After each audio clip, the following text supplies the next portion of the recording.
Guys, अगर आप एक स्मार्टफोन खरीदने के बारे में सोच रहे हो और कंफ्यूज हो कि कौन सा स्मार्टफोन रहेगा आपके लिए बेस्ट, तो आपको ये वीडियो एंड तक देखना चाहिए। हम लोगों ने एक बहुत ही स्पेसिफिक और एक बहुत ही सिंपल गाइड आपके लिए बनाया है जो आपको हेल्प करेगा आपका अगला स्मार्टफोन चूज करने के लिए।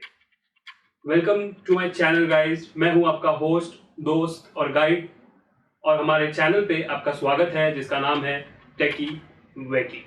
चलिए, लेट्स गेट स्टार्टेड।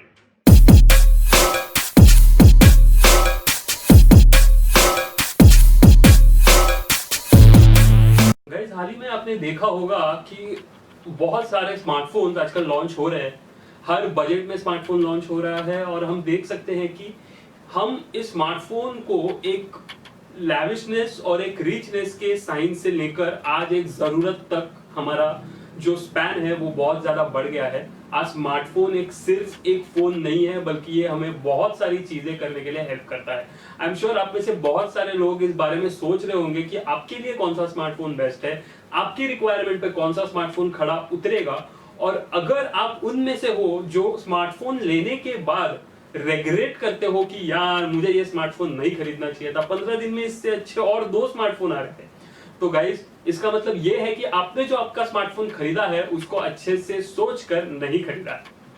आज हम इसी के बारे में बात करेंगे, आपको बताएंगे कि स्मार्टफोन खरीदने के टाइम पर आपको कौन सी चीजों के बारे में सोचना चाहिए।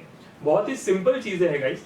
स्मार्टफोन स्मार्ट उसके रैम, प्रोसेसर और उसके कैमरा के वजह से होता है, और इन सारी चीजों का आपके रिक्वायरमेंट के साथ सीधा संबंध या डायरेक्ट कनेक्शन है। तो अगर आप सोच रहे हो कि क्या है ये चीज, चलिए शुरू करते हैं। गाइस, स्मार्टफोन को स्मार्ट बनाने वाली सबसे पहली चीज होती है रैम। रैम एक बहुत ही सिंपल कंसेप्ट है। ये आपके फोन के फाइल्स को या आपके एप्लीकेशन के फाइल्स को एक जगह देता है जहां पे वो रहते हैं, और वहां पे से आपका पूरा फोन जो है वो कनेक्ट होता है या ऑपरेट होता है, जिसकी वजह से आपके फोन का स्पीड आप डिसाइड करते हो। कभी कभी ऐसे होता है कि आप व्हाट्सएप यूज कर रहे हो और व्हाट्सएप पे कोई लेट रिप्लाई कर रहे हैं, तो हम सोचते हैं कि यार चलो एक छोटी सी वीडियो यूट्यूब पे देख लेते हैं। लेकिन इसमें जब ट्रांजिशन करते हो इन दो एप्स के बीच में, और जो आपको लैग दिखाई देता है वो दो चीजों की वजह से होता है। एक होता है रैम और दूसरा होता है प्रोसेसर। प्रोसेसर के बारे में हम थोड़ी ही देर में बात करेंगे। रैम आपके रिक्वायरमेंट के हिसाब से आपके लिए परफेक्ट होना चाहिए। 3 GB आज के टाइम पे एक बेयर मिनिमम हो जाता है। 3 GB रैम के साथ आप कोई भी बेसिक सा ऑपरेशन आपके फोन पे स्मूथली कर सकते हो। इसीलिए याद रखिए, 3 GB से स्टार्ट कीजिए, 4, 6, 8, 12 बाकी सब उसके बाद है। आपके रिक्वायरमेंट के हिसाब से आप चेक कीजिए। सो गाइस, सेकेंड इंपॉर्टेंट चीज होती है आपके स्मार्टफोन का प्रोसेसर। प्रोसेसर आपके फोन को स्पीड या लैग इन दोनों के बीच में डिस्टिंग्विश करने में हेल्प करता है। बहुत सारे प्रोसेसर मैन्युफैक्चरिंग यूनिट्स हैं। एक है स्नैपड्रैगन प्रोसेसर, दूसरे हैं मीडियाटेक प्रोसेसर्स। एप्पल अपने खुद के प्रोसेसर्स बनाता है जिसका नाम है ए सीरीज चिप्स, A13, A12, ऐसे काइंड के उनके ऐसे टाइप्स के उनके प्रोसेसर्स होते हैं। सिमिलरली सैमसंग अपने प्रोसेसर्स बनाता है जिनको उसने नाम दिया है एक्सिनोस प्रोसेसर। अब देखेंगे कि ज्यादातर सैमसंग फोन्स जो इंडिया में लॉन्च हो रहे हैं वो एक्सिनोस प्रोसेसर्स के साथ होते हैं। इन प्रोसेसर्स का काम इतना ही है कि आपके फोन के बैकग्राउंड में जो काम हो रहा है उनको बहुत स्मूथली रन करे, ताकि आपको उसकी भनक तक ना लगे। जितना महंगा फोन आप लेंगे आपको पता चलेगा कि फोन की जो फंक्शनिंग है वो उतनी ज्यादा स्मूदर है। इसका रीजन क्या है? प्रोसेसर की क्वालिटी। जैसे स्नैपड्रैगन के 600 सीरीज के जो प्रोसेसर है वो सारे आपको मिड रेंज या लो रेंज डिवाइसेस में मिल जाएंगे। सिमिलरली 700 सीरीज के प्रोसेसर्स मिड और 800 के ऊपर वाले प्रोसेसर्स आपको हाई एंड फोन्स में दिखते हैं। स्मार्टफोन की तीसरी जो बहुत ही इंपॉर्टेंट चीज होती है वो होता है स्मार्टफोन का स्टोरेज। अब स्टोरेज का मतलब ये नहीं है कि स्टोरेज मेमोरी। स्टोरेज का मतलब एक तो होता है स्टोरेज मेमोरी और दूसरा होता है स्टोरेज टेक्नोलॉजी। आपने देखा होगा बहुत सारे स्मार्टफोन्स आजकल UFS टेक्नोलॉजी के बेसिस पे लॉन्च हुए हैं। UFS एक ऐसी टेक्नोलॉजी है या ऐसी स्टोरेज टेक्नोलॉजी है जो आपके फोन के स्टोरेज को फास्ट बनाती है। अब इसकी क्या जरूरत है? आपने देखा होगा बहुत सारे पुराने फोन्स, जब हम स्मार्टफोन जनरेशन की तरफ बस बढ़ रहे थे, आपको पता होगा कि जब भी आप एक फोटो या एक वीडियो क्लिक करते थे आपके फोन से, तो उसको सेव होने में या दिखने में जो टाइम रहता था, उसके बीच में एक व्हाइट कलर का सर्कल घूमते हुए दिखता था। ये सर्कल आप आज भी देख पाओगे अगर उसमें कोई यूएफएस या स्टोरेज टेक्नोलॉजी यूज नहीं करी हुई है। मिनिमम यूएफएस 2.0 स्टोरेज आजकल बहुत सारे फोन्स में यूज हो रही है और हमारे हिसाब से वो होनी भी चाहिए, क्योंकि आपके फोन की फंक्शनिंग इस स्टोरेज कैपेसिटी या स्टोरेज टेक्नोलॉजी पे डिपेंड करती है। अब आते हैं दूसरे एस्पेक्ट पे स्टोरेज के, जिसका जो होती है इंटरनल स्टोरेज, या जिसको हम रोम भी बोलते हैं। रोम 16 GB, 32 GB, 64 GB और यहां तक कि 128 और 256 GB तक आती है।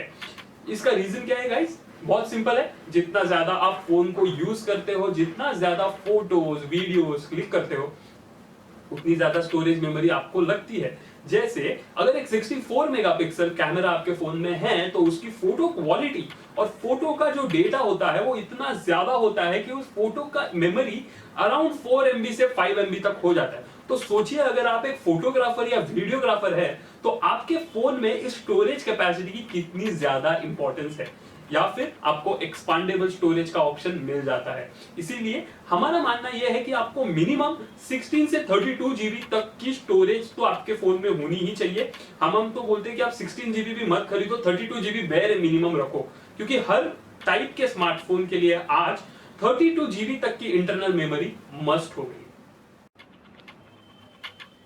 चलिए गाइस, बढ़ते हैं नेक्स्ट ऑप्शन की तरफ या नेक्स्ट इंपॉर्टेंट चॉइस की तरफ, जिसका नाम है बैटरी। अगर आप अपने फोन को दिन में 2 बार चार्ज कर रहे हो, तो आपको पता है कि बैटरी कितनी ज्यादा जरूरी है। आपके फोन में जो बैटरी है, उस बैटरी का काम ही यह है कि आपके फोन को जितना लंबा हो सके उतना लंबा चलाए। अगर आप अपने फोन को 2 बार चार्ज कर रहे हो, तो आपको ये सोचने की जरूरत है कि क्या आपके फोन की बैटरी आपके रिक्वायरमेंट के हिसाब से आपके लिए फिट है। फॉर एग्जांपल, मेरे पास 5000 mAh बैटरी वाला स्मार्टफोन तो है, लेकिन उस 5000 mAh को अगर मैं दिन में 2 बार चार्ज कर रहा हूं, तो क्या 5000 mAh मेरे लिए फिट है? तो इसका जवाब सीधा तौर पे ना हो जाता है। इट्स ट्रू कि 5000 mAh बहुत ज्यादा बैटरी है और मेरा यूजेज उससे बहुत ज्यादा है, तो इसीलिए हमारे पास पावर बैंक्स वगैरह वगैरह के ऑप्शंस अवेलेबल है। लेकिन ज्यादा से ज्यादा इस बात पे फोकस करिए कि बैटरी टेक्नोलॉजी जो है वो बहुत अच्छे से आप सिलेक्ट करें, आपके रिक्वायरमेंट के हिसाब से सिलेक्ट करें, ताकि आपके फोन से आपको बहुत ज्यादा परफॉर्मेंस और बहुत अच्छी परफॉर्मेंस देखने मिल जाती है। तो गाइस, हमने अभी तक जो इतनी बातें डिस्कस की वो थी रैम, प्रोसेसर, बैटरी और स्टोरेज। ये 4 चीजें अभी तक हमने डिस्कस करी है। सबसे इंपॉर्टेंट बात आपको ये ध्यान में रखनी है कि आपको ये सारे फीचर्स एक फोन में अच्छे क्वालिटी पे हाईएस्ट लेवल पे मिलना बहुत ज्यादा मुश्किल है। इसीलिए आपके पास 2 चीजें और है, एक होती है प्राइस ब्रैकेट और दूसरा होता है आपका रिक्वायरमेंट। तो आपको ये देखना है कि आपका बजट कितना है, और इस बजट में आप अपने हिसाब से, आपके रिक्वायरमेंट के हिसाब से कितनी ज्यादा बातें आप इस बजट में फिट कर सकते हो, और उस बजट में वैसा स्मार्टफोन है या नहीं, ये आपको देखना है। अगर आप थोड़ा ध्यान से सोचेंगे और थोड़ा रिसर्च करेंगे, तो आपको पता चलेगा कि हर रिक्वायरमेंट के लिए स्मार्टफोन अवेलेबल है, हर बजट में हर रिक्वायरमेंट के लिए स्मार्टफोन अवेलेबल है। आपको बस ये पता करना है कि कौन बना रहा है, कितने अच्छे से बना रहा है, और उसका मार्केट रिक्वायरमेंट और या मार्केट वैल्यू कितनी अच्छी है। तो गाइज, ये हो गया आपका सिलेक्शन प्रोसीजर। सो गाइज, इसी के साथ हम पहुंच गए हैं हमारे वीडियो के एंड तक। हमें जरूर बताइए कि आपको हमारा वीडियो पसंद आया या नहीं आया। क्या आप ऐसी कोई चीज हम आपके दिमाग में है जो हमने मिस कर दी है, तो आप कमेंट सेक्शन में जरूर डालिए। हम बहुत सारे वीडियोस आपके लिए लाने वाले हैं, तो जरूर सब्सक्राइब कीजिए हमारे चैनल को, जिसका नाम है टेकी बेकी। आप देख सकते हैं नीचे कि आपको एक रेड कलर का बटन दिख रहा होगा, प्रेस कर दीजिए उसको, बेल आइकन को दबा दीजिए, और हमें बताइए फीडबैक्स हमारे ईमेल पे या नीचे कमेंट सेक्शन पे। Bye bye.